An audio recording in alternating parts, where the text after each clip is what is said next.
싶은 거는 무슨 이야기냐면 너희들이 지금 이번 겨울방학을 맞아가지고 다들 큰 꿈을 가지고 있을 거라고. 그 큰 꿈이 뭐냐면 고3 혁명을 꿈꾸고 있을 거라고. 그렇죠? 여태까지는 공부 제대로 안 했단 말이야. 특히 이해찬 세대들 무럭무럭 잘 자라라. 한 가지만 잘하면 대학 갈 수 있다. 근데 지금 와서 보니까 그게 다 거짓말이잖아. 큰일 났다. 근데 올해 1년 열심히 해서 그래도 내가 가진 소망을 반드시 달성하겠다. 이런 생각을 하고 있을 건데 결론적인 이야기를 먼저 할게요. 고3 혁명은 우리나라 40년 입시 역사상 한 번도 일어난 적이 없다. 절대로 고3에 와서 성적이 올라가서 자기가 원하는 대학을 갈 수 있는 가능성은 거의 없다는 거. 시작부터 무슨 촉치는 소리 하냐 하겠지만은 이걸 꼭 명심해야 돼요. 지금은 너희들이 예를 들어서 2등급과 3등급 사이 정도, 그러면 한 10%에서 12, 13% 전국 석차, 그 정도 나오는 애들 같으면 웬만하면 연고대 정도 들어갈 거라고 다들 생각하고 있을 건데 그런 일은 절대로 일어나지 않는다. 지금 그 정도 학생이면 어느 정도 가느냐 하면 외대 용인 정도 딱 가면 정상적으로 가는 거야. 그걸 분명히 알고 있어야 돼. 너희가 지금은 큰 꿈을 다 가지고 있다고. 또 심지어 이 학원 저 학원 가면 선생님들이 너를 붙잡고 그동안 놀았지만은 1년만 열심히 하면 너의 꿈을 반드시 달성할 수 있다. 이런 이야기를 하는데 그건 새빨간 거짓말이에요. 고3 와서 1년 동안 공부해서 성적이 올라가는 경우가 거의 없단 말이야. 내가 14년간 강의를 했고 오늘이 15년째 강의를 하는데 내가 봐온 14년간의 경험에도 고3 혁명은 한 번도 일어난 적이 없어. 절대로 일어나지 않는다고. 너희가 오늘은 큰 꿈을 가지고 이 자리에 왔지만은 내년 이맘때 딱 1년 뒤에 2002년 12월 26일 날 대부분의 학생들이 아주 비참한 상태에 빠져 있을 거예요. 거의 다 망해 있을 거라고. 그 사실을 꼭 기억하고 있으라고. 웃으면 안 돼. 1년 뒤에 이날 너희들은 대부분 다 슬피 울고 있을 거라고. 잘 들어. 절대로 성적이 1년 만에 그렇게 크게 올라가지가 않는다. 왜 성적에 크게 변화가 없느냐 하면 공부를 결정짓는 가장 중요한 요소가 뭐니? 공부를 잘하고 못하고 결정하는 데 있어 제일 중요한 변수가 뭐니? 네 생각을 말해봐. 말해봐. 공부를 잘하냐 못하냐가 뭐가 결정하는 거니?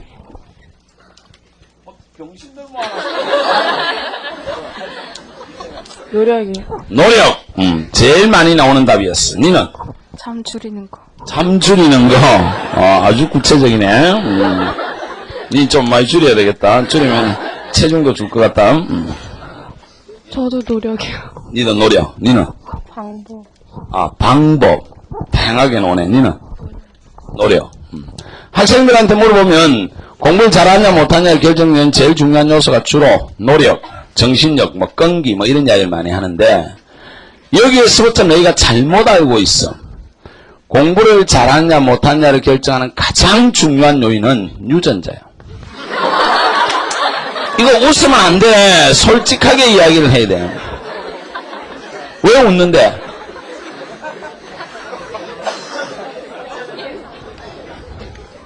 공부를 잘 들어. 공부를 잘하고 못하고를 결정하는 가장 중요한 변수는 유전자야. 80% 이상이 여기에 의해서 결정한다.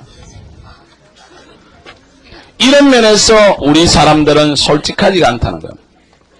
노력만 하면 잘할 수 있다. 이건 새빨간 거짓말이야. 아무리 노력해도 어떤 두뇌는 절대로 안 된다. 어떤 두뇌는 약간만 노력해도 엄청나게 잘하는 두뇌들이 있다. 이건 분명히 솔직하게 인정을 하고 가야 된다고. 근데 서구나 이렇게 발전한 나라들은 이 부분에 대해서 사실 객관적이라고. 그래서 학생을 쭉 교육시키면서 유전자가 공부 쪽으로 아닌 학생은 다른 쪽으로 일찍부터 사회적으로 유도를 해준다고. 그래서 자기 유전자에 맞게끔 행복하게 살 수 있는데 우리 사회는 안 되는 유전자들이 다들 공부하려고 하니까 이런 비극이 일어나는 거야. 이건 객관적으로 말해서 비극이야. 그렇지? 내가 14년간 봐온 것은 정말 공부에 있어서 중요한 것은 객관적으로 유전자다. 여기서 잘 생각을 해야 돼. 내가 유전자가 아니다 싶으면 빨리 공부를 포기하는 게 현명한 일이야. 여기에 대해서 솔직해야 된다는 이야기야. 주위에서 봐봐. 어떤 집안은 다 서울대야. 그런데 어떤 집안 식구는 사촌까지 모조리 다 관광버스 타고 다녀. 그렇잖아. 왜 이걸 인정하지 않는데? 이걸 인정하지 않고 조는 년이 한 년 있다. 이거 시작부터 중요한 이야기라 그랬잖아. 내가 수업 시작하면서 이걸 왜 이야기하겠어? 너 눈 똑바로 안 떠? 뽑아버린다. 자, 요게 가장 중요하기 때문에 이런 결과가 잘 안 나온다는 거야.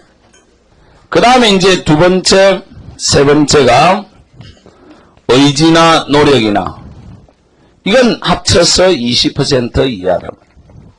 이 사실을 너희들이 꼭 명심하고 있어요. 그렇기 때문에 고3혁명은 절대로 쉽게 일어나지 않는다. 고3혁명이 일어나지 않는 경우가 95% 이상은 일어나지 않는다. 95% 이상의 학생은 성적에 변화가 별로 없다. 공부를 안 해도 별로 안 떨어지고 해도 별로 안 올라간다니까. 그래서 이 겨울 방학이 대체적으로 1년이 딱 지나고 나서 보면 가장 인생에 있어서 험한 한순간이었다는 걸 알게 될 거예요. 그래서 잘 생각을 해보고 진짜 아니다 싶으면 포기하는 것이 현명할 수 있다. 저 인간 정말 오늘 시작부터 졸라게 열받네 뭐 이렇게 느끼는 학생이 있을 건데, 그러나 나는 정말 솔직하게 이야기해 주고 싶다. 너희 주위에 값싼 동정이 너무나 많고 사교육이 이게 정말로 허망한 소비 지출 구조다 말이야. 괜히 안 써도 될 돈, 써봤자 말짱 흔들린 돈, 이거 엄청나게 쓰고 있단 말이야. 여기에 대해서 냉정하게 한번 반성을 해봐라 이 말이야. 그리고 이 이야기를 하는 것은 사실은 내가 95%의 불가능을 이야기하려고 하는 게 아니고, 정말 이야기하고 싶은 것은 아직 남아있는 5%의 기적에 대해서 이야기하고 있는. 이건 기적이야. 이건 혁명을 넘어서는 거라고. 5% 안에 들어갈 수 있는 이 기적, 아직 가능성은 5% 남아있단 말이야. 지금 입안에 이 앞에 몇 명 빼고는 다 나중에 설피울 거다 이 말이야. 그걸 분명히 기억을 꼭 하고 있어라 이런 이야기야. 빨리 들어와. 뭐니? 야! 문 열어봐. 저 새끼 늦게 오고 그냥 나와버리네. 그런데 이 이야기를 하는 거는 시작날 처음에 내가 이야기를 하는 것은 내 수업을 듣는 1년간에 한 2만 명 가까이 되는 수험생들이 사실은 이 5%의 기적 속에 반드시 들어가기를 갈망하는 마음으로 사실을 하는 거야. 그만큼 쉽지 않다라는 걸 꼭 기억하라는 거야. 그러면 5% 기적 안에 들어가려고 하면 어떻게 해야 되느냐? 근데 이거는 의외로 간단하기도 해요. 한마디로 딱 말하면 목숨만 딱 걸면 돼. 목숨을 걸지 않으면 너희는 절대로 변화가 일어나지 않는다는 거. 어차피 하려고 하면 이번 겨울에 목숨을 걸고 한번 딱 해봐라 이 말이에요. 보통의 각오를 가지고는 절대로 안 된다. 너희들 현재 보이는 이 썩은 눈빛 가지고는 절대로 기적이 일어나지 않아. 정말이야. 1년 내내 수업을 하면서 이런 이야기를 내가 끊임없이 한다고. 정말 안타깝다 이거. 왜 학원을 다니는지, 왜 대학 가려고 하는지 모르겠다 이 말이야. 다수의 학생들은. 그렇게 대충 노력해가지고 뭘 얻겠다는 거야. 그런데 듣기 좋은 이야기 해주면 와 한단 말이야. 여러분 내 강의만 잘 따라오면 여러분 성적은 분명히 올라갑니다. 자, 잘 따라해 봅시다. 이러면 막 좋다고 하는데 그 새빨간 거짓말이야. 학원 선생의 강의가 학생의 성적을 올리는데 최대한 끼칠 수 있는 영향력은 25% 이하야. 내 강의를 들으면 성적이 올라간다고? 그건 새빨간 거짓말이야. 내가 그런 말 한 적 한 번도 없어. 내 강의를 들어서 성적이 올라간다면 그러면 저 지방에 있는 애들, 시골에 있는 애들은 다 망해야 돼. 그렇지가 않잖아. 지방에도 아주 좋은 결과를 내는 학교들 상당히 있다고. 내가 고등학교 갈 때만 하더라도 내가 부산 동성고등학교를 나왔는데 지금에 비해서는 그 당시 성적이 엄청나게 좋았어. 지금 서울대가 4,500명 뽑는데 그 당시 우리는 3,300명 뽑았어. 우리가 서울대 갈 때. 지금 부산 동성고등학교가 1년에 뭐 서너 명밖에 서울대를 못 간대. 근데 우리 동기들이 20명이나 갔어. 왜 20명이나 갔냐면 밤에 아예 학교에서 집에도 안 가고 여름방학 때는 합숙을 하면서 그렇게 공부를 했다고. 근데 우리 밑에 애들은 더 독한 새끼들이야. 아예 한 50명 정도가 학교에서 살았어. 근데 서울대학교를 45명이나 갔어. 45명이나. 지금 이런데 서울고등학교 이런데도 한 20명밖에 못 가. 지금 광주나 이런데 내려가면 지금도 그런 학교들이 있다니까. 좋은 선생의 강의를 듣냐 안 듣냐가 중요한 게 아니라니까. 내가 어떻게 하느냐에 달려있어. 너희들이 지금 막 와가 줄 서가지고 들어오고 막 이러고 있지 난리지. 이럴 때 나는 비참함을 느낀다고. 여기에 막 끼어 있으면 되는 줄 아는데 이건 착각이야, 착각. 중요한 거는 내가 얼마나 하느냐. 그것도 그냥 대충 하는 것이 아니라 정말 목숨을 걸고 해야만이 올해 1년간 너희들의 꿈을 달성할 수 있을 거다. 그렇지 않으면 반드시 실패할 거다. 다시 한번 이야기하지만은 내년 2002년 12월 26일 날 너희들은 정말 대부분 다 비참함에 빠져 있을 것이다. 이 말을 꼭 기억해라. 내가 이야기를 하는 것은 이렇게 목숨을 걸고 해서 엄청난 결과를 만들어낸 제자 한 명을 내가 오늘 이야기하고 싶어서 이야기를 하는 거야. 매년 겨울방학 첫 시간에는 내가 반드시 이 이야기를 한다고. 작년도 겨울방학 강의를 들었던 학생들이 내가 보니까 얼굴이 몇 명 보이는데 그때 한 이야기를 다시 하겠다. 그리고 메가스터디 인터넷에 들어가면 작년 겨울방학 강좌에 이 이야기를 그대로 하고 있어. 지금 목숨을 걸고 해서 정말 학생으로서는 제일 밑바닥 수준에서 현재는 우리 사회의 최고의 엘리트가 되어 있는 학생. 걔가 목숨을 걸고 공부하는 과정을 내가 소개하고 싶은 거예요. 그날이 언제였냐면 이날이 어쩌면 내가 이 일을 하게 된 계기야. 내 인생의 운명이 바뀌는 날이었는데 87년 3월 2일이야. 이날 내가 정확하게 기억하고 있어. 내가 이날 어떤 학생을 대학생 과외를 시작한 날이었어. 왜 내가 대학생 과외를 했냐면 내가 86년에 일찍 좀 결혼을 했어. 내가 26살 때 결혼했다고. 지금 여기 40이라 해놨는데 요거는 만으로 40이고 우리 나는 한 살이야. 또 저하고 막 계산해가 씨발 틀리는데 이런 소리 하지 마. 자, 26살에 결혼을 했어. 이때 내가 군에 막 제대하고 나서 복학하기 직전이었어. 그러면 나는 아무것도 없었지. 가지고 있었던 것은 결혼식 하고 나서 부모님이 조금 준 돈하고 우리 마누라가 그때까지 중학교 음악 교사를 하고 있었는데 벌어놨 돈 조금 하고 그거밖에 없었어. 그렇게 한 9개월 살고 나니까 돈이 다 떨어졌어. 그래서 87년 2월 달에 2월 말쯤 돼 가는데 마누라가 집에 돈이 3,000원 남아있대. 우와, 이거 가장으로서 엄청난 위기야. 그래서 2월 말에 내가 뭘 했느냐면 커피 장사를 한 이틀 했어. 커피 장사, 어떤 커피 장사를 했냐면 그때 2월 말에 가면 대학교 졸업식이 있다고. 서울대학교하고 또 가까운 뭐 중앙대학교 이런데 커피 포트를 들고 다니면서 커피 장사를 했어. 그러니까 한 이틀 하니까 한 그때 돈으로 3, 4만 원 벌었어. 3, 4만 원이면 한 일주일을 살 수가 있다고. 이제 일주일 뒤가 문제야. 그래서 이제 아는 분의 그 소개를 받아가지고 3월 2일부터 과외를 하기 시작했어. 그때 내가 과외를 했던 장소가 요 근처야. 요 밑에 내려가면 잠원역이라고 있지, 그지? 잠원역 바로 옆에 한신아파트야.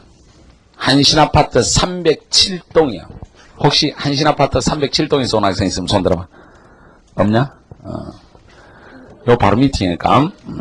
거기에서 이제 과외를 시작했어. 3월 1일 날 저녁 한 7시 조금 넘어서 이제 그 집에 들어갔어. 그 아파트가 한 48평 정도 되는 아파트야. 나는 12평짜리 다세대에 살고 있는데 들어가 보니까 이건 어리어리한 집이야. 그리고 어머니를 만났는데 어머니가 참 교양이 있으신 분이야. 그 어머니가 자기 애를 이렇게 참 제대로 못 가르쳐서 죄송합니다 라고 이야기하면서 우리 애를 좀 잘 해주시면 좋겠습니다. 자기는 이화여대를 나왔고 동창회 회장까지 했대. 그리고 아빠는 가톨릭 의대 나와가지고 수학과 의사야. 그럼 상당히 훌륭한 집안이야. 근데 애는 공부를 되게 못한대. 그래가지고 이제 자기가 제대로 못 키워서 참 죄송합니다. 잘 부탁합니다. 어머니가 상당히 교양 있게 이야기를 했어. 그래서 그 어머니의 이제 소개를 받고 커피 한 잔 마시고 걔 방에 들어갔어. 이제 걔 방에 들어가서 공부를 가르치러 들어갔는데 여기에서부터 내 운명과 지 운명이 바뀌기 시작한 거야.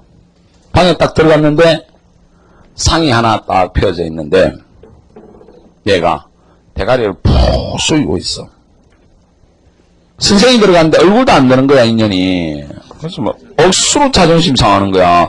아무리 내가 돈이 없는 대학생이다 하더라도 그래도 가르치러 들어왔는데 일어나서 인사는 못할 망정 대가리 쳐갖고 있으면 어떡해. 그래서 내가 상 앞에 딱 앉아가지고 야 얼굴 한번 들어봐라 임마. 내가 대학생이라고 해서 너 그래도 네 가르치러 온 선생인데 이게 뭐 하는 짓이야 하니까 계속 대가리 쳐받고 있더라고. 그래서 야 얼굴 들어봐라 말이야 하면서 내 이름을 이렇게 한자로 써주고 내가 지금 서울대 서양사학과 4학년 한 학기 남은 학생이야. 오늘 내가 네 가르치러 온 선생이잖아. 이러지 말고 얼마 얼굴 들어봐. 이러니까 앞에 탁 내미니까 쭉 보더만 얼굴 싹 드는 거야. 근데 그 얼굴을 드는 순간 내가 엄청난 충격에 빠졌다. 왜 엄청난 충격에 빠졌냐면 얘 인상이 엄청나게 찌그러져 있어. 온갖 스트레스와 번뇌가 다 들어가 있어. 그리고 막 안경도 이따만한 거 끼고 막 얼굴도 막 퉁퉁 불어가지고 막 키는 한 153cm 정도밖에 안 되는데 가로 세로 비슷하게 막 나중에 한 일이었지만 몸무게 한 60kg 정도 나갔어. 그러니까 얘는 공부도 못하고 막 이러니까 온갖 스트레스를 받아가지고 막 찌들려 있는 거야. 그때 이제 내가 알아보니까 얘가 성적이 반에서 20, 30등 정도를 했어. 이 당시에 20, 30등이면 4년제 대학이 아니라 전문대도 못 간다. 지금 너희는 1.2대 1밖에 안 돼. 아주 너희는 진짜 대학 가기 좋은 애야 사실은. 원하는 대학을 가기가 어려운 거지 대학 가는 건 별로 안 어렵다고. 근데 이때는 아예 6대 1이야. 웬만하면 대학 다 떨어졌어. 이 정도면 전문대도 떨어질 정도야. 부모는 최고 1리터인데 얘는 공부를 이렇게 못하는 거야. 이거는 유전자의 문제가 아니지. 사실은 학생의 관리나 이런 걸 잘 못했던 거죠. 그러니까 자기 스스로도 스트레스를 더 받는다고. 지금 이 지역 학생들이 공부에 대해서 어떤 면에서 지방학생보다 더 스트레스를 받게 돼 있어. 왜? 지방학생은 원래 부모가 별로 공부 못했으니까 뭐 내가 공부 못하는 거 별 내 문제가 아니야. 유전자 별로 안 좋으니까. 근데 잘 들어. 물론 지방학생이 이 말을 듣고 저 씹새끼 뭐 이렇게 생각하는지 모르겠지만은 근데 객관적으로 사실이야. 그런데 지금 인터넷으로 새끼야 찍고 있으니까 그러잖아 인마. 근데 이 지역 학생들은 잘 들어. 사실은 스트레스를 많이 받게 돼 있어. 부모는 명문대 출신인데 자식이 아닌 경우가 꽤 있단 말이야. 따지고 보면 학생 자신의 문제점이 많다고. 얘도 그런 상황이야. 자기 부모는 정말 공부 잘했는데 나는 왜 이럴까? 또 나는 생긴 것까지 왜 이럴까? 그러니까 얘는 스트레스 많이 받으니까 계속 처먹기만 하고 막 뒤집어 자고 이래가지고 그런 상황에까지 이르는 거야. 잘 들어. 내가 그때 걔를 보고 받았던 충격이 너무나 심각한 충격이었어요. 야, 얼굴이 이렇게 일그러질 수가 있을까? 뭔데 어린애가 저렇게 뭔가 한 맺힌 눈빛을 가지고 있을까? 그런 거였어. 그래서 내가 걔를 보는 순간 충격을 받아가지고 사실은 들고 있던 펜을 떨어뜨려 버렸어. 내가 수업하러 왔지만은, 잘 들어. 펜을 놓고 내가 그랬어. 야, 내가 니하고 수업을 해야 되지만은 내가 니를 보는 순간 엄청난 충격에 빠졌다. 내가 5분간만 이야기를 하겠다. 객소리 하지 말고 내 이야기를 그냥 들어주라. 5분간 딱 듣고 네가 판단해라. 마음에 들면 같이 공부하고 마음에 안 들면 딱 2마디만 하면 돼. 나가 이러면 돼. 나 아직 너 엄마한테 돈 안 받았어. 하여튼 난 5분간 이야기할 테니까 딱 끊지 말고 들어주라. 그래서 내가 이 애를 한테 처음에 받았던 그 느낌, 정말 너를 보는 순간 내가 충격을 받았고 너희 집 환경하고 네 얼굴하고 도저히 매치가 안 된다. 그렇잖아. 그리고 어떻게 해서 내가 이 상황까지 왔는지 정말 이해할 수 없는 그런 내가 충격을 받는다. 근데 니도 거울을 봐서 알겠지만 네 얼굴이 정말 마음에 안 들 거라. 지금 그런 여학생이 안에 여러 명 있을 거라고. 그런데 그건 사실은 따지고 보면 아무것도 아닌데 그런 껍데기에 내가 봤을 때는 헤매고 있는 것 같다. 사실은 여자 얼굴은 아무것도 아니라고. 내 얼굴은 내 책임이 아니잖아. 부모가 물려줘서 이 모양이잖아. 그게 내 책임이야. 그런데 여학생들 중에 특히 거기에 신경을 많이 쓰는 여학생들이 있어. 잘 생각해보라고. 그게 내 책임이냐고. 아무것도 아닌데 그런 걸 문제 삼는 애들이 있단 말이야. 그게 스트레스 받고 공부 안 하고 이런 애들. 그건 정말 잘못된 거다. 오히려 여자애들이, 잘 들어봐, 남자애들도 결국 마찬가지야. 여자애들이 얼굴이 지나치게 이쁜 애들은 좀 문제가 있어. 자기 인생 못 살 가능성이 더 많아. 학교에서 봐봐, 소위 얼짱이라는 애들, 걔들은 대부분 다 불행해져. 걔 주위에 남자애들이 맨날 덕실거리잖아. 그런데 이쁜 애 주위에 덕실거리는 남자애들 치고 제대로 된 놈 있나? 조폭 후보생이나 날라리 이런 애들밖에 더 있냐 말이야. 그런데 또 그런 년들이 얼굴값 한다고 그렇게 놀아난다니까. 그래가지고 나중에 다 개판돼 버려. 지나치게 이쁜 것도 도리어 비극적인 거라니까. 물론 지나치게 못생긴 것도 문제가 있어. 그러나 그건 아무것도 아니다 말이야. 그건 뛰어넘어야 된다고. 사실 특히 이 학생들이 그게 큰 문제야. 내가 봤을 때 자기 능력으로 사는 거지 남자한테 선택받아서 사는 거 아니잖아. 나는 여자가 시집 가서 살림 사는 거 제일 비극이라고 생각해. 우리 마누라도 그렇게 살지만은 사실 비극이야. 난 너희들이 그렇게 안 살기를 원한다고. 내가 내 여동생들한테도 그런다고. 시집 가지 마라 그런다고. 왜 시집 가서 남사 종되는데? 자기 능력을 가져야 된다고 생각해. 근데 내가 그랬어, 걔한테. 내가 보기에는 넌 네 얼굴에 별로 신경을 더 이상 쓸 필요가 없을 것 같다. 써봤자 나아질 거 별로 없으니까. 내가 그렇게 이야기를 했어. 그런데 역설적으로 너는 공부를 통해서 너 자신을 구원할 수 있을 것 같다. 공부 외에는 어떤 것도 너를 구원해 줄 수 없을 것 같다. 이게 유명한 말이야. 왜냐면 요즘에 언론에서 나를 많이 취재하는데 내가 기자들 만나면 꼭 이야기를 하는데 기자들이 그 말이 재미있는지 전부 다 꼭 써놨더라고. 공부 외에는 어떤 것도 너를 구원해 줄 수 없을 것 같다. 너에 해당되는 이야기야. 알겠어? 그러면서 내가 얘한테 무슨 이야기를 했냐면 잘 들어. 내가 니를 보는 순간 너희 집 환경하고 오늘 들어와서 딱 느꼈던 건데 너 이렇게 계속 살면 너는 인생이 창녀보다 못해질 것 같다라는 이야기를 했어. 사실 이럴 가능성이 있는 애들이 이 안에 여러 명 있다고. 이 말이 무슨 말이냐면 지금 잘 봐봐. 얘는 부잣집 딸이잖아. 집안이 빵빵하단 말이야. 근데 공부를 별로 못하잖아. 그리고 자기 외모나 이런 데 여러 가지 스트레스에 막 빠져 있단 말이야.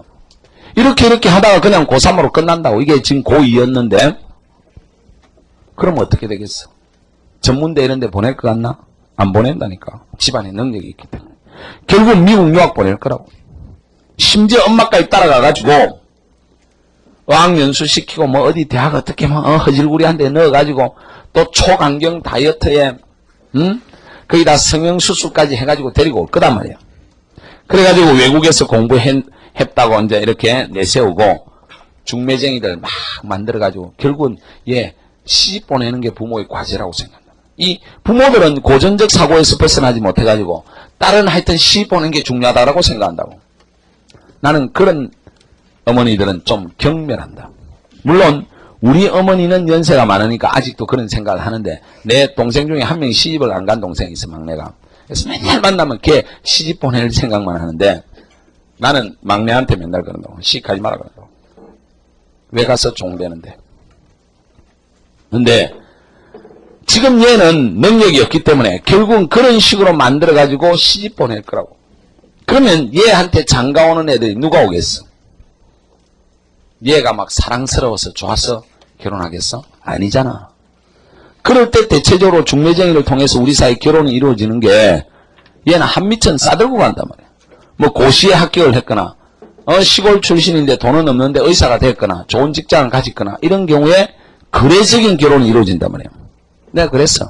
너 이렇게 하면 너 결혼하는데 10억은 싸들고 가야 된다. 집 한 채, 자동차, 온갖 것 다 하면 한 10억은 싸들고 가야 될 거야. 그러면 그 인생은 창녀보다 못하지. 왜? 그 집에 가서 애 낳아주고 살림 살아주고 파출부 역할하고 한 번씩 남편의 놀이개가 되고 그런 거 아니야. 남자가 좋아서 얘 데리고 살겠어? 돈 때문에 결혼한 거 아니야. 근데 창녀는 어떻니? 하룻밤 놀아주면 한 2, 30만 원에 화대를 받지만 이거는 10억까지 갖다 바친 거야. 분명히 창녀보다 못한 거지. 그런 인생이 딱 내 눈앞에 보인다. 내가 그 이야기를 한 거야.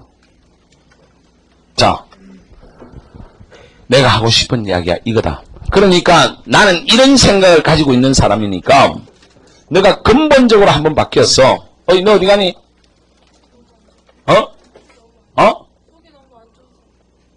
이 이야기 들으니까 막 속이 뒤집어지나? 빨리 와. 중요한 이야기야.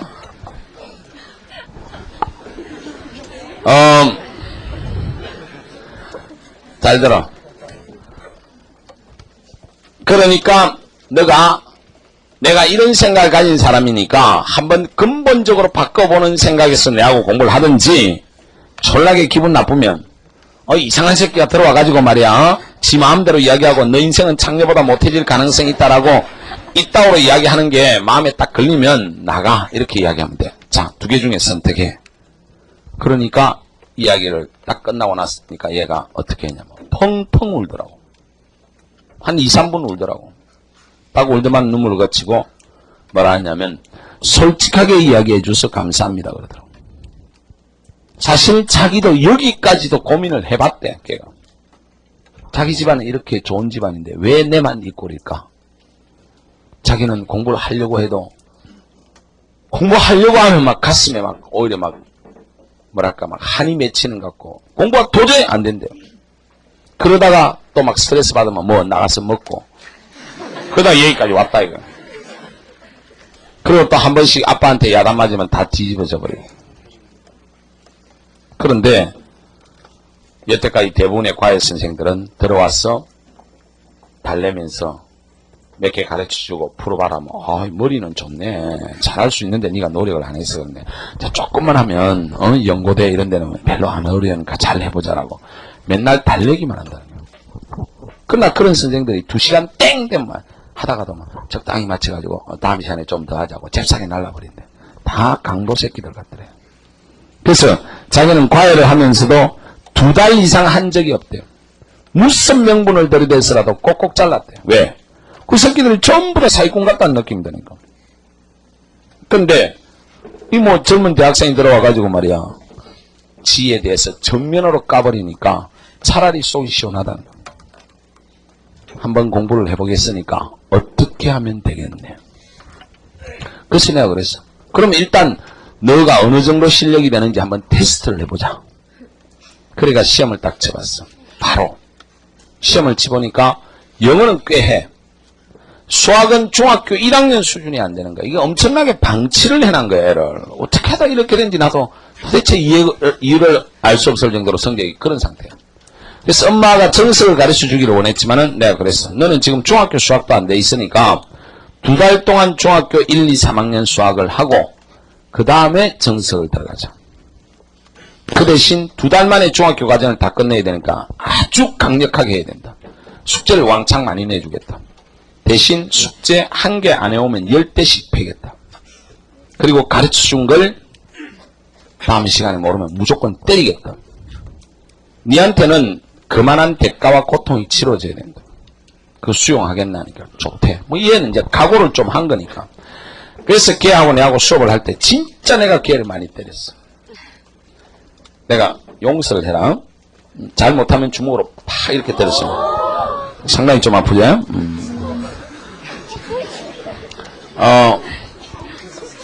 얘가 내한테 주먹으로 이렇게 몇 대를 맞았냐면 한 3,000대를 맞았어. 2년 동안. 정신이 번쩍 들 건데 실제로 그만큼 얘는 내가 봐도 얘는 공부가 아니면 구제할 수 있는 방법이 없으니까 공부에 대해서 제대로 안 하면 정말 강력하게 내가 가격을 했다고. 근데 잘 들어. 얘가 이렇게 하고 나서 잘 들어. 한 2달 만에 완전히 달라졌어.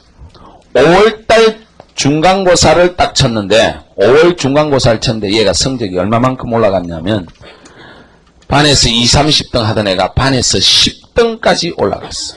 서문여고였는데. 그래서 내가 그랬어. 반에서 한 30등 하던 애가 반에 10등 올라가는 거 이게 쉬운 일이 아니야. 이 정도 딱 올라가길래 내가 이제 됐어. 넌 공부로 충분히 해결할 수 있을 것 같아. 내가 너희들한테 이야기하고 싶은 거 성적을 올리려고 하면 한 방에 비약적으로 올려야지 약간 대충 올리는 거는 그건 성적 올라간 거 아니다.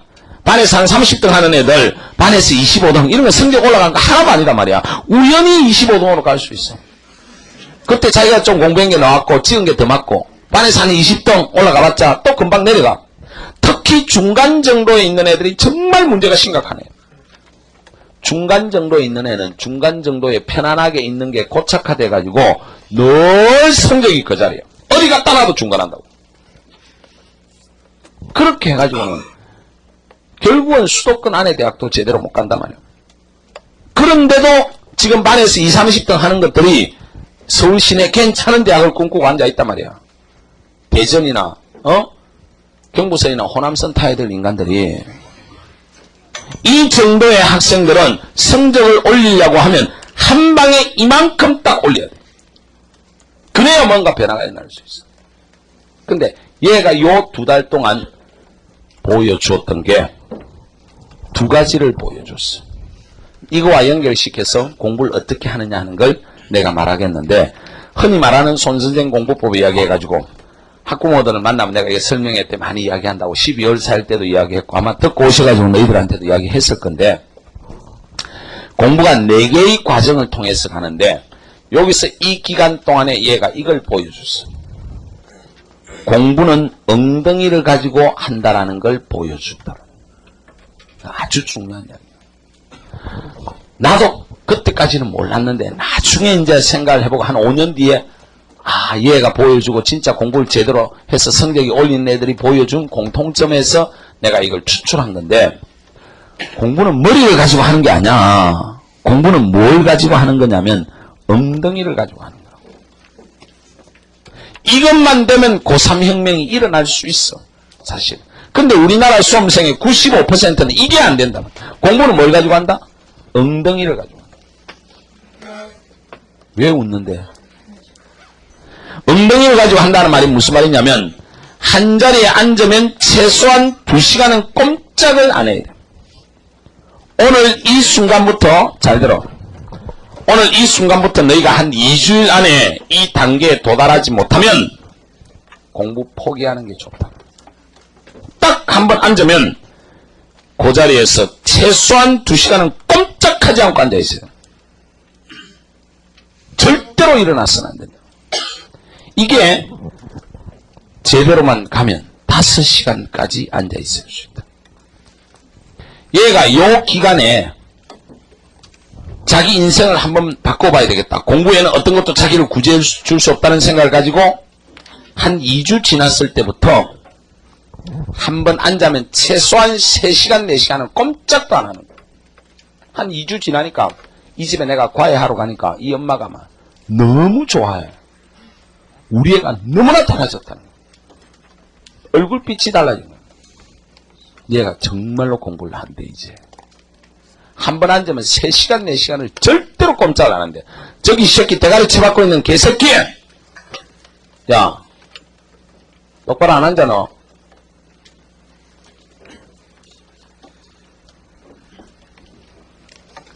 그래서 3시간, 4시간은 꼼짝을 하지도 않는데 어떤 날은 너무 조용해서 방문을 열어보면 꼿꼿이 앉아있어가지고 방이 너무나 긴장한 느낌에서 방에서 냉기가 흘러나올 정도예요.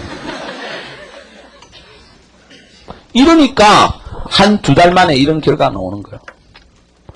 이것도 안 되면서 지금 공부하려고 하지 마라 말이야. 엉덩이 단계가 안 되면 절대로 안 된다고.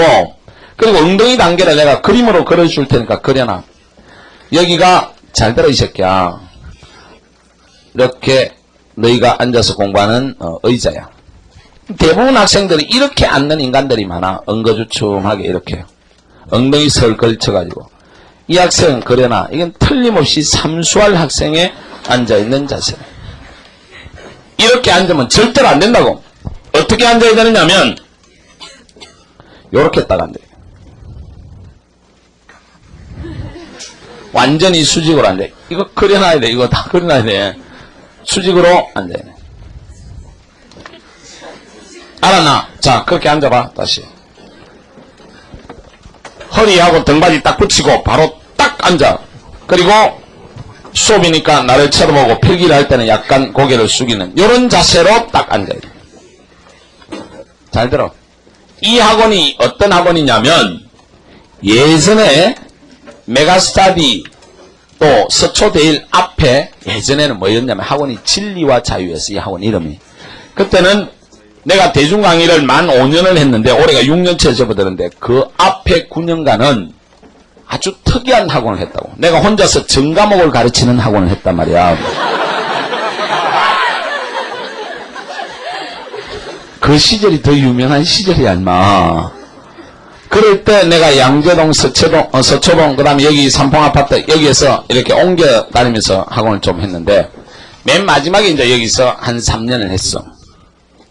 그때 이 학원 이름이 진리와 자유였는데 그때는 학생들 어떻게 가르치던 시절이냐면 마치 얘 가르치듯이 가르친 거야. 학원을 하면서. 그러니까 저녁 6시부터 새벽 2시 반까지 매일 해. 주말은 오후 1시부터 새벽 1시까지. 그러니까 하루 한 9시간씩 12시간씩 하는 거야. 일주일 내내 하루도 안 빼고 와야 돼 학원을. 그러니까 이 학원 얘는 어떤 것도 하면 안 돼. 그렇잖아. 저녁 6시부터 8시 반까지니까 새벽 2시 반까지니까. 그러니까 학원을 들어오기가 쉽지가 않지. 한 선생한테 전 과목을 배워야 되지. 이 학원 얘는 어떤 것도 할 수 없지. 그러니까 엄청난 모험을 해야 되잖아. 결단을 하고 들어와야 된다고. 근데 또 들어오면 코스가 간단하지가 않아요. 내가 2주간은 수업에 못 들어오게 해요. 2주간은 엉덩이 단계다 해서 앉혀놓고 스스로 공부하게 해요. 딱 일주일 지나면 성공할 기미가 보인 놈은 딱 벌써 자세가 나온 놈이 있어. 근데 일주일 지나면 완전히 풀리는 놈들이 나와. 그러면 어떻게 하느냐면 내가 여기에 묶고 여기에 묶고 여기에 세 군데 밧줄로 묶었어. 근데 이거는 내 동생들한테도 내가 실제로 과거에 이렇게 했다고 공부시킬 때. 지금 여기 메가스터디 인터넷 메가스터디 사장이 내 동생인데 연대 전자공학과 나와서 메가스터디 사장인데 얘가 고등학교 때 공부를 좀 잘 안 했어. 중학교 때까지 시골에서 전교 1등까지 하다가 갑자기 고등학교 들어가서 전교 300등을 하더라고. 이 새끼가 공부를 하나도 안 하는 거야. 내가 그래서 하도 열받아가지고 서울로 올라와, 얘가. 여름방학 때. 우리 하숙집에서 공부를 시켰어. 그러면서 내가 밖에 이제 좀 놀러 나가고 이럴 때는 3시간 동안 밧줄에 딱 묶어놓고 나가고. 공부하든지 말든지 네 알아서 해라. 나는 왜 이런 생각을 하느냐면, 웬만한 사람이 공부를 잘할 수 있는 게 절대로 아니다. 그리고 스스로 공부한다는 게 정말로 어렵기 때문에 우선 태도부터 나와야 돼. 공부가 의지나 의욕 이거부터 되는 게 아니다 말이야. 기본적인 태도부터 나와야 돼. 그래서 공부는 엉덩이부터라. 여기에서 대부분 다 실패한다는 거야. 요것만 되면 고3혁명이 성공할 수 있어. 그래서 엉덩이 단계에서 너희가 요걸 이번 달 안에 빨리 성공하기를 바란다. 자, 한 자리에 앉아서 최소한 2시간이야. 근데 얘는 벌써 이 단계에서 3시간, 4시간까지 가더라고요. 이 엉덩이가 되고 나면 그 다음에는 뭐가 되느냐? 손이 따라가. 엉덩이 단계를 딱 지나면 스스로 정리하고 쓰고 풀고 이렇게 하게 돼 있어. 두 번째 단계는 공부는 손으로 하는 거야. 중요한 거 자기가 정리하고 수학 문제 스스로 풀어보고 틀린 거 스스로 오려가지고 오답 노트 만들고 이게 돼야 성적이 올라가지. 뭐 학원 다닌다고 성적 올라간다고. 말도 안 되는 개소리야. 분명히 명심해야 돼. 엉덩이 손 단계. 이 단계만 되면 상위 5% 안에 들어갈 수 있어. 이 정도면 여학생 같으면 숙대 정도는 충분히 가. 2대 좀 낮은 과 정도까지.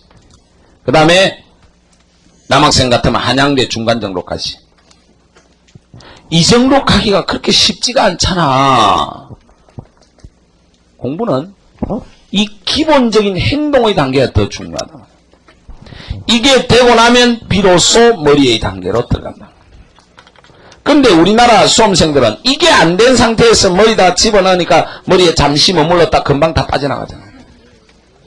알겠어? 그래서 이 단계가 공부에서 결정적인 단계야. 이것만 되면 밤에 머리가 제대로 돌아간다. 그래야 이제 좀 더 깊이 있게 이해하고 할 수 있는 수준까지 올라간다. 근데 공부는 머리를 가지고 하는 것은 아니야. 최종적인 단계는 저 뒤에 에어컨 앞에 앉아있는 새끼 좀 잘 들어. 알겠어? 그래 인마 너야. 내가 지금 이 이야기가 엄청나게 중요한 이야기라고. 여기에 아이 씨발 내가 공부 배우러 왔는데 저 개새끼가 왜 초반부터 공부는 안 가르치고 이지랄이냐 하는 새끼는 나갔어. 가다가 교통사고 죽기를 바란다. 잘 들어. 내가 정말 이야기하고 싶은 거는 여기에서 수업 시간에 전달되는 지식 몇 가지가 그렇게 중요한 게 아니야. 그걸 가지고는 성적을 근본적으로 절대로 변화 못 시킨단 말이야. 분명히 너희가 고3 혁명을 꿈꾸는데 완전히 달라져야 된단 말이야.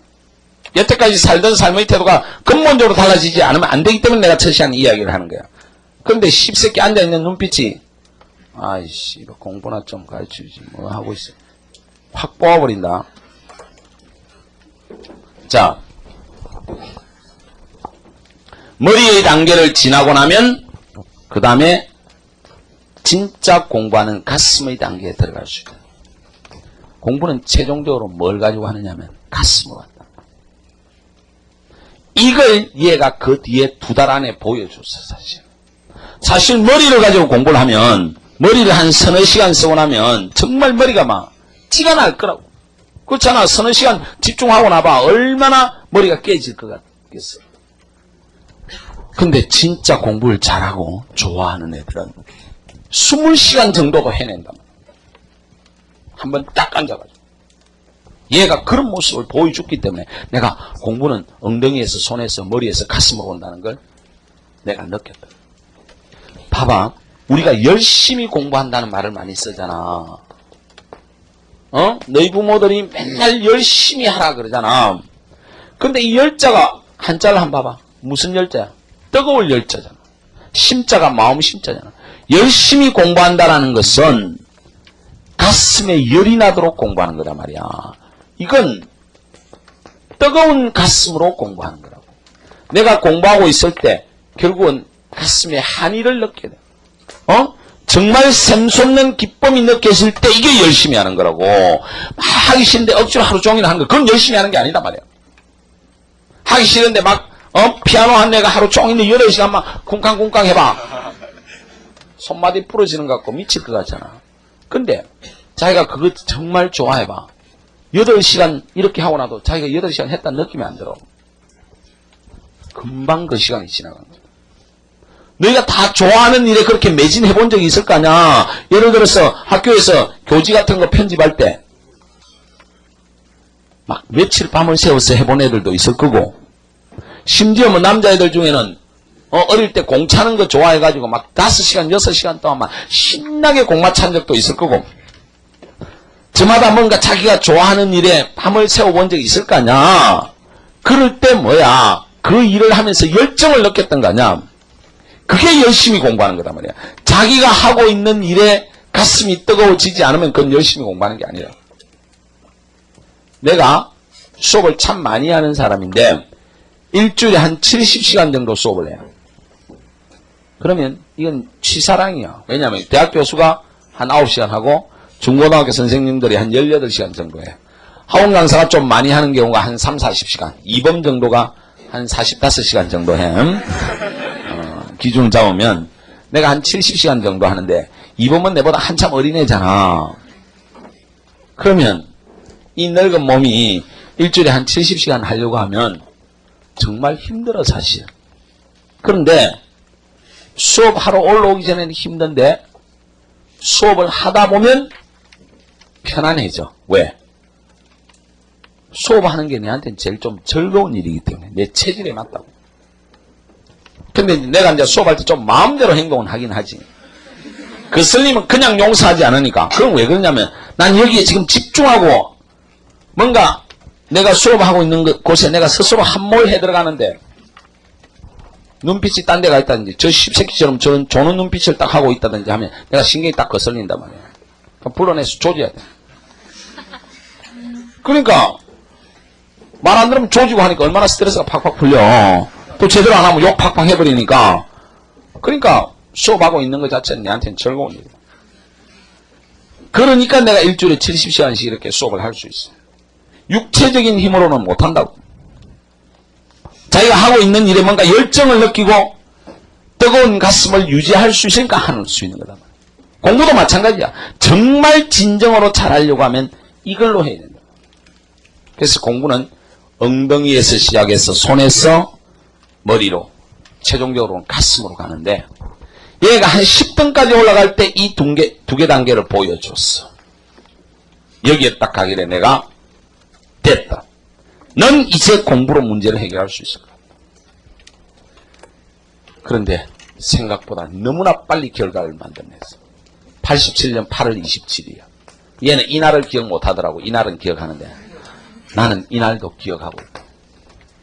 얘가 서문여고가 지금은 그렇게 하는지 모르겠는데 요즘은 그렇게 안 한다는 것 같은데 서문여고가 옛날엔 공부를 참 많이 시켰다고. 성적도 좋았고. 그래서 어떻게 했냐면 학생들을 방학 때 공부를 많이 시키려고 기말고사를 7월달 기말고사를 국영수를 빼고 봐. 지금도 그렇게 하나? 그렇게 안 하지. 이제 다 보지. 국영수를 딱 빼고 보고 옛날에는 본고사니까 중요한 국영수는 8월 20일에 봐. 그럼 애들이 기말고사 공부 연락에 하고 바로 또 8월 20일 기말고사를 해서 또 여름 방학 내내 공부를 해야 돼요. 그렇게 지독하게 시켰다고. 그래서 8월 20일 날 국영수까지 다 본 결과 8월 27일 날 성적이 나왔는데 얘가 반에서 2등을 했어. 전체에서 15등. 서문여고가 반이 15개인가 그렇지? 더 되지? 얘가 거의 반에서 1등으로 올라간 거예요. 딱 6개월도 안 됐어 지금. 그치? 반에서 30등 하던 전문대도 못 갈 학생이 반에서 1등 수준으로 올라가 버려요. 이게 기적이야. 그런데 얘가 여기에서 이 정도를 보여줬기 때문에 내가 여름방학 때 공부를 얼마나 시켰냐면 얘는 이제 공부 자체는 얼마든지 해낼 수 있는 파워를 보였어. 그래서 하루에 17시간씩 과제물을 내줬어.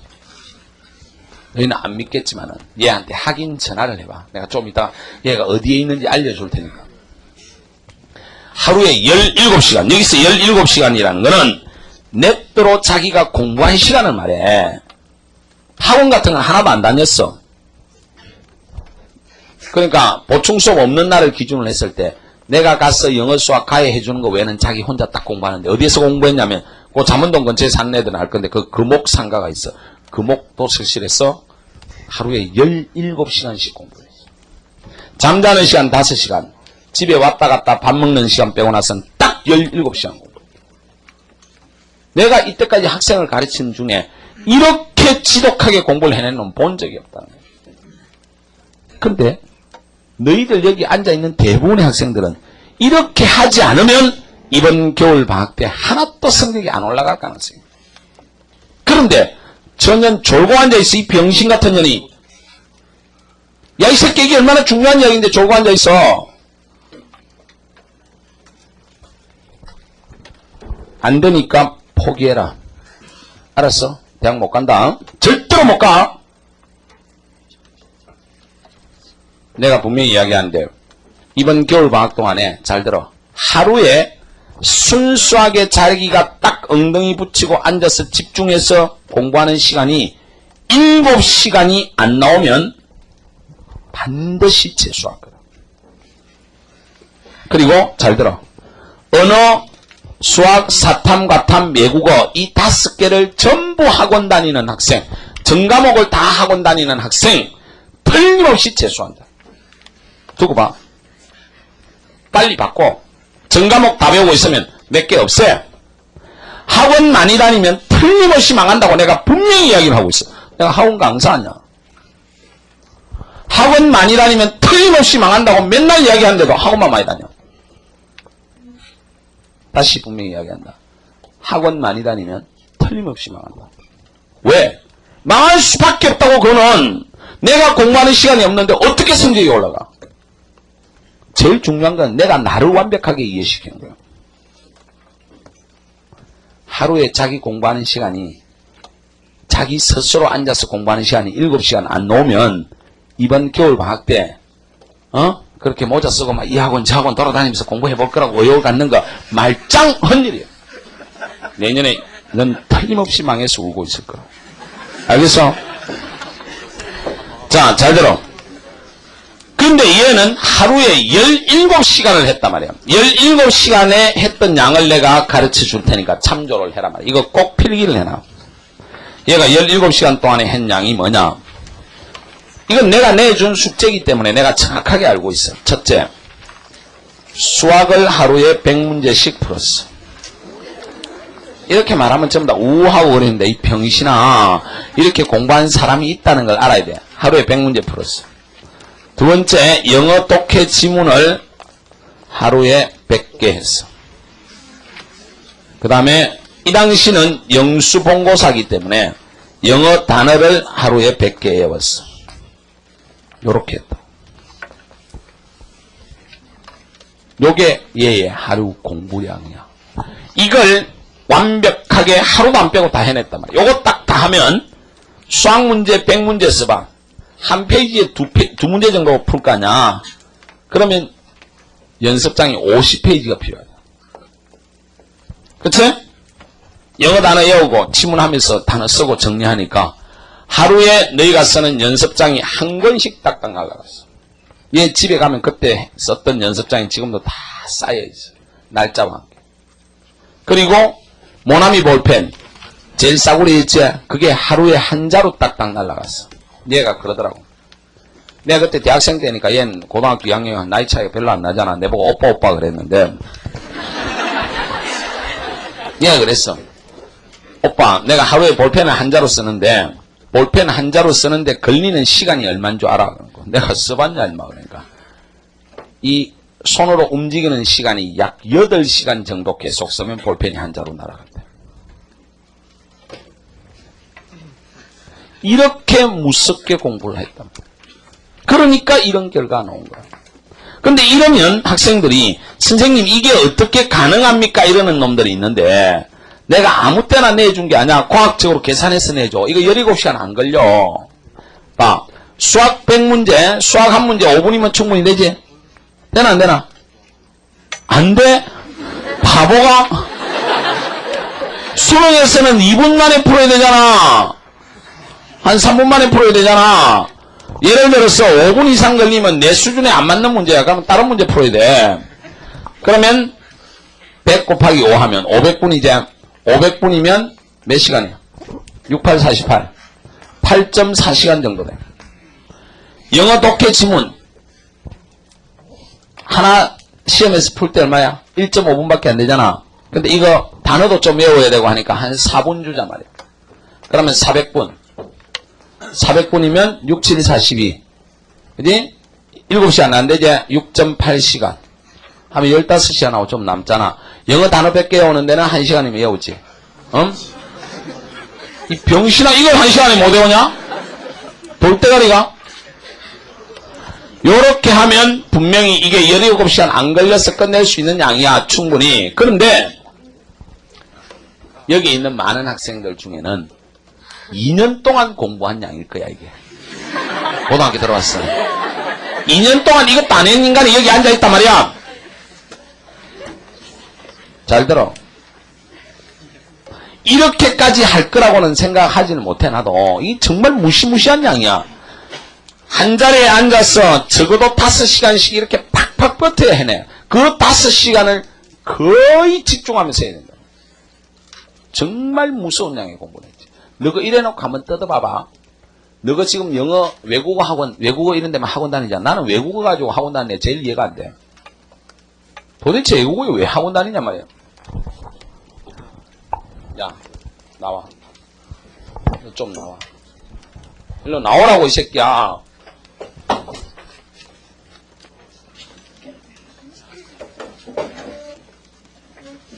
빨리 나와, 빨리. 옆으로 비켜줘, 일로. 어디로 나와, 이 새끼. 일로 뒤로 나와야지. 내가 지금 중요한 이야기를 하고 있다 그랬잖아. 내가 이렇게 졸아라 그랬나?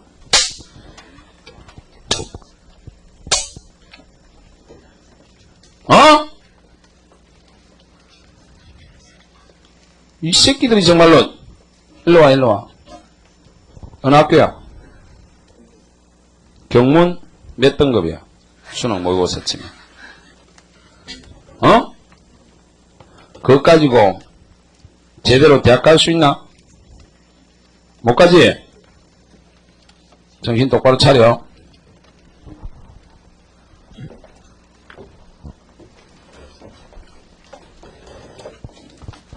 내가 지금 하는 이야기가 너희가 졸고 앉아 있어야 될 그런 상황이 아니야, 임마.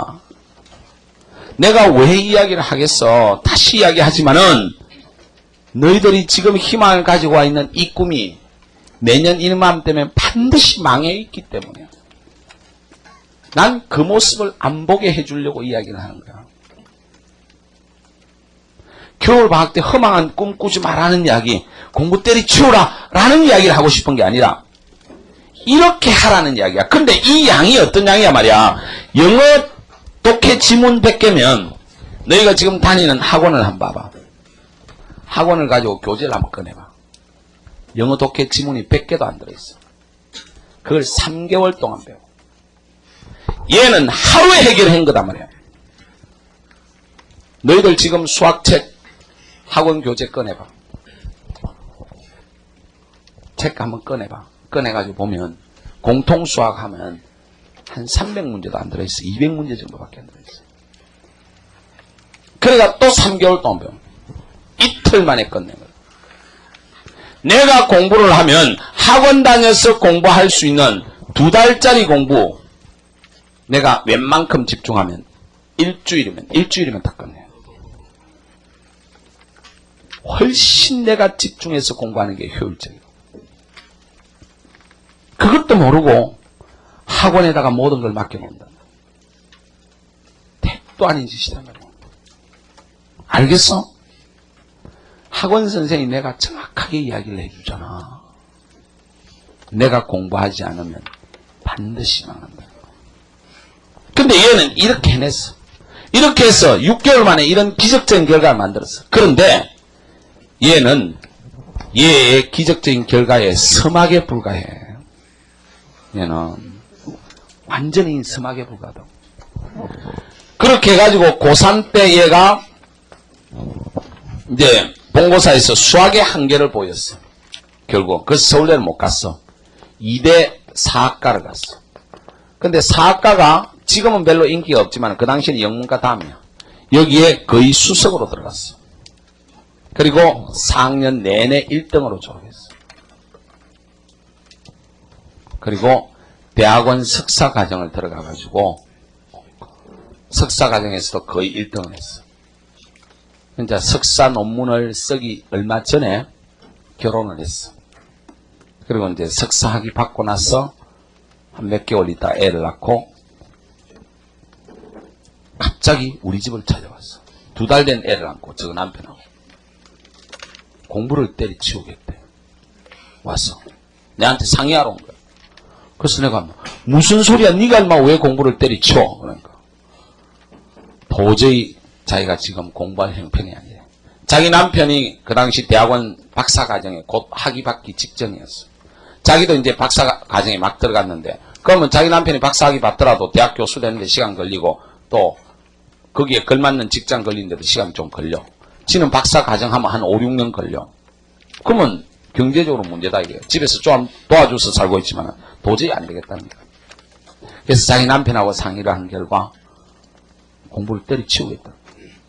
그럼 공부를 때려치운다는 게 뭐 어쩌자는 건데 하니까 뭐 장사할 거야. 뭐 학원 선생 하려고 내 찾아왔어. 이러니까 그게 아니고 짧게 성부를 보겠다. 뭘 어떻게 짧게 성부를 볼 건데 하니까 고시를 보겠다. 얘 지금 사학한 애야. 석사 박사 과정까지 들어간 애야 지금. 근데 무슨 뭐 법을 언제 공부했다고. 뭐 잘라고 하니까 행시 공부를 하겠대. 근데 행정고시 사법고시가 얼마나 어려운 시험이냐 하면 서울법대 입학생 중에서 나중에 행시나 사시나 외시 이 3대 고시 중에 1개 이상 붙는 학생이 전체 입학생의 30%밖에 안 된다. 서울법대 출신의 70%는 서울법대 들어갈 때는 천하를 얻은 것 같지만은 70%는 나고자로 끝난다.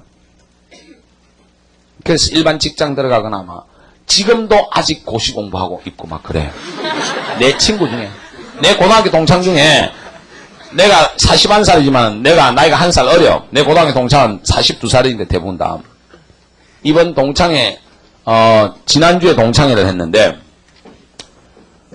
나가니까 42살인데 서울법대 나왔는데 아직까지 안 돼가. 근데 이 새끼 아직도 공부를 하고 있는 데서. 그래서 아직도 한대. 야, 너 지금 대가 무슨 뭐 대봤자 뭐 할 거라고 아직도 하냐. 할 게 없어서 사실 이제 나이가 뭐 딴 거 할 것도 없대요. 그래서 고시라는 게 확률도 별로 없고 서울법대 출신도 30%밖에 안 붙는데 예전에는 많이 붙었어. 요즘 워낙 치열하니까 30%밖에 안 붙고 잘 들어. 공부를 시작해가 합격하는 데까지 최소한 5년 정도 걸려. 얘 같은 경우는 지금 20년 공부하고 있잖아. 내 동기는.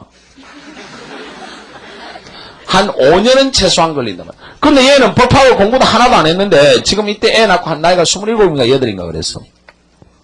한 7, 8년 하면 말이 안 되잖아. 그런데 내가 그걸 객관적으로 알고 있는데도 얘한테 짧게 승부를 내려고 고시 공부를 하는데 어떻게 했냐 물었을 때 내가 뭐라고 답을 했냐면 해. 하면 넌 틀림없이 될 거야. 이렇게 이야기해버렸어. 그러니까 얘가 막 갑자기 화를 팍 내는 거야. 아니 오빠한테 상의하러 왔는데 하라니 그렇게 금방 될 것 같냐고 그러더라고. 야 임마 네가 누구야. 하루에 17시간씩 공부한 찬란한 가가 있는 놈 아냐. 넌 고시하면 딱 맞아. 틀림없이 될 거야. 그래도 고시 공부하는데 몇 년이 걸리는데 그래. 넌 틀림없이 된다. 내가 볼 때는 금방 될 것 같다니까 해라. 자기는 좀 고민을 더 깊이 있게 해보려고 왔는데 내가 너무나 답을 간단하게 주니까 어이가 없다는 거예요. 그러고 나서 얘가 고시 공부를 시작했는데 2년 전에 내한테 강의 들은 학생이 이 안에 있을 거야. 겨울방학 때 이 안에 있을 수 있어. 2년, 내가 한 번씩 물어보니까 2년 전에 강의 들었던 학생들 한번 떠올려봐라.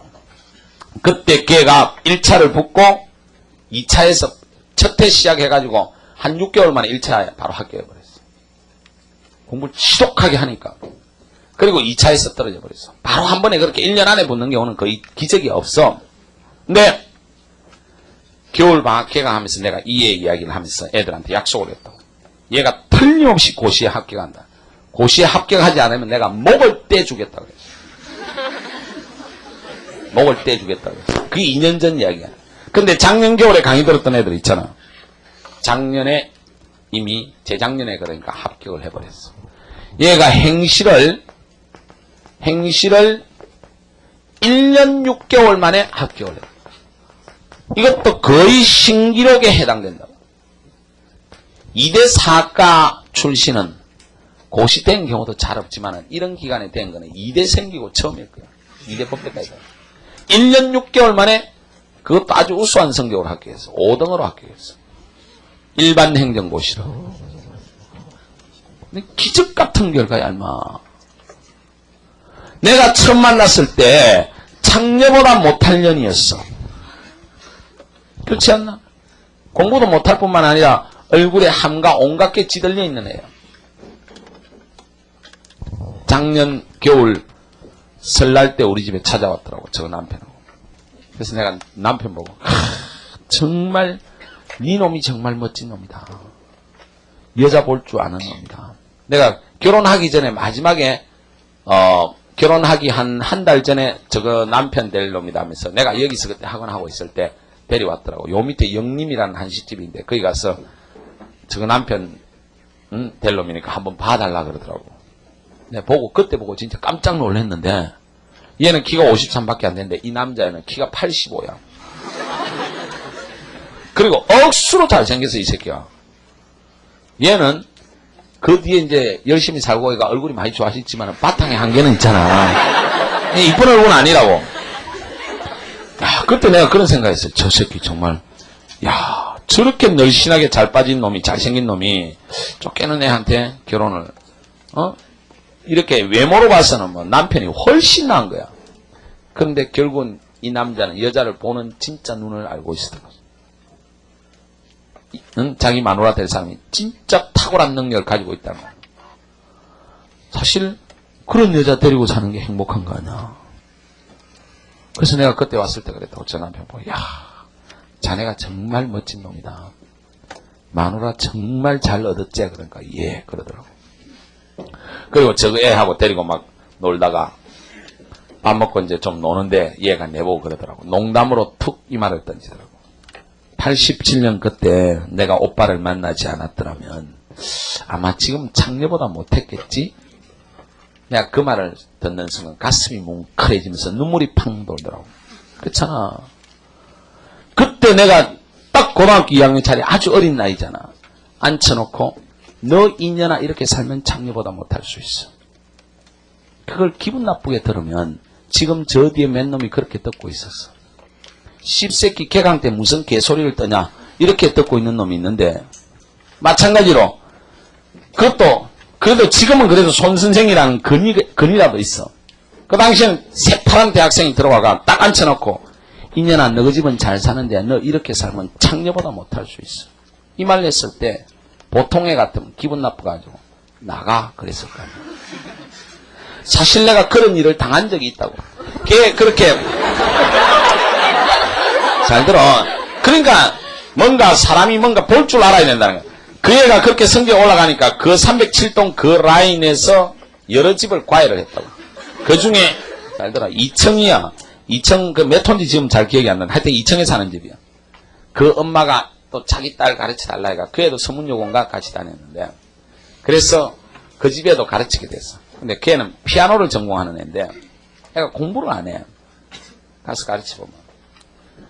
그래서 하루는 하도 공부를 안 해서 내가 앉혀놓고 걔도 또 좀 못생겼어. 그래서 내가 이야기했어. 너가 아버지 사업하고 돈 좀 많은 것 같은데 너 이렇게 살면 창녀보다 못해질 수 있다는 이야기를 내가 아주 리얼하게 케이스별로 쫙 이야기를 했어. 근데 이 병신 같은 년이 못 알아들은 거야. 그 말의 본뜻을.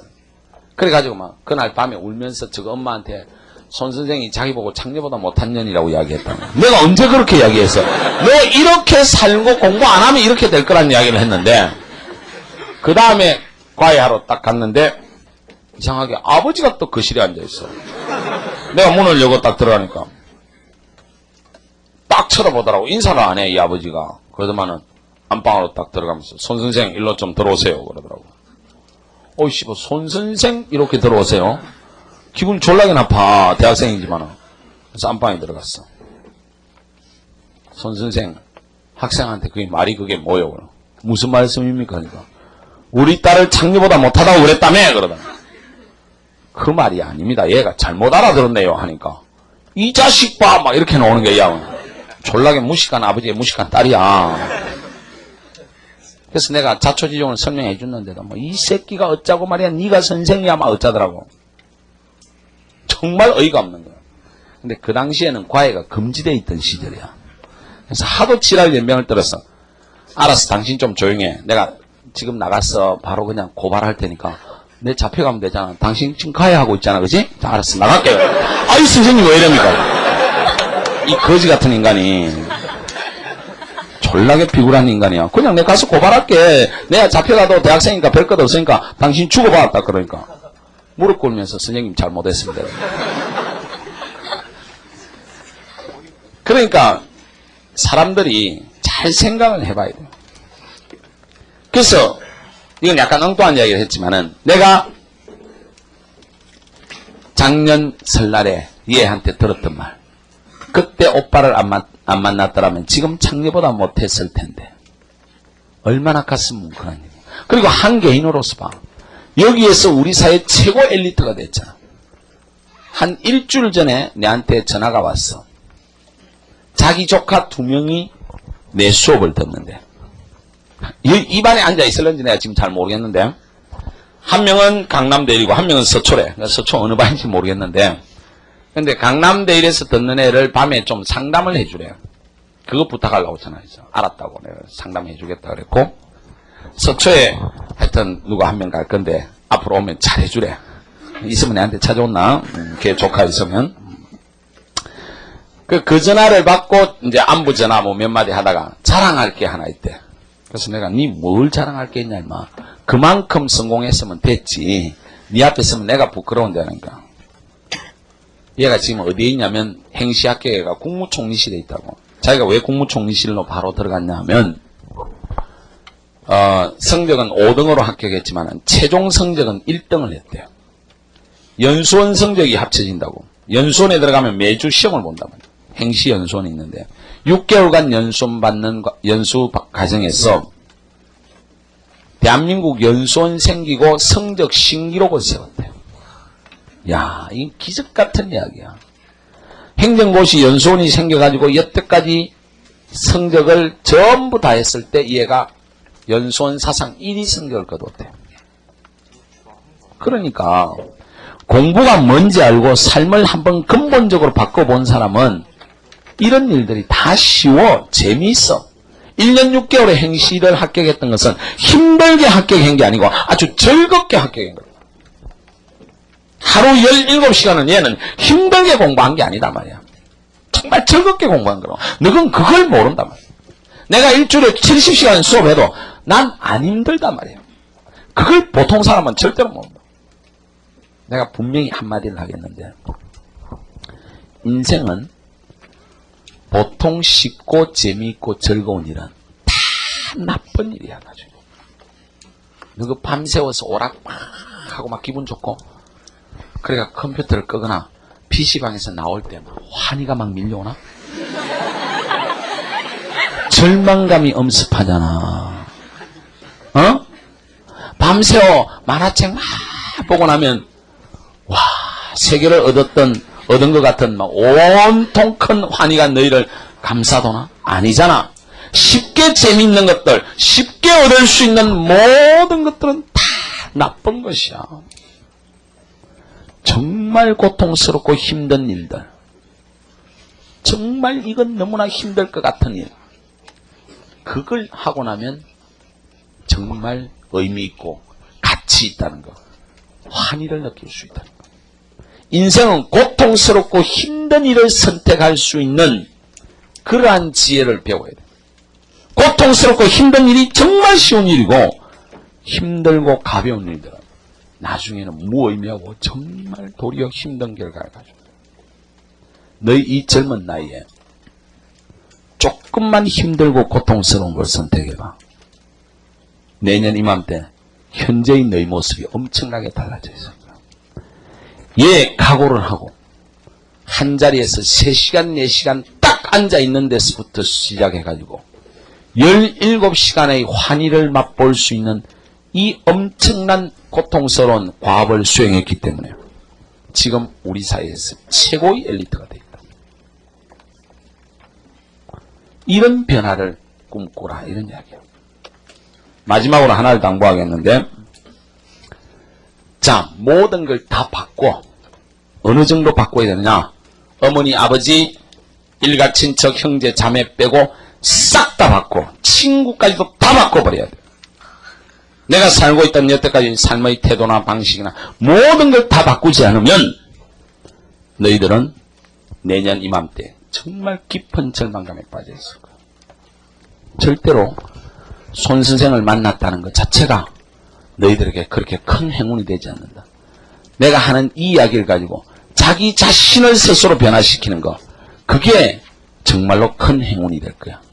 그래서 얘처럼 먼 훗날 나를 만났을 때 2001년 12월 26일 날 손 선생님의 그 말을 듣고 정말 제가 한번 크게 바꿨는데, 그때 손 선생을 만나지 않았더라면 제가 아마 장녀보다 못했을 겁니다. 개돼지보다 못했을 것입니다. 이 말을 지나가다가 한번 하라 말이야, 나를 보면. 그런데 1년 뒤에 그럴 수 있는 가능성의 학생은 거의 없다.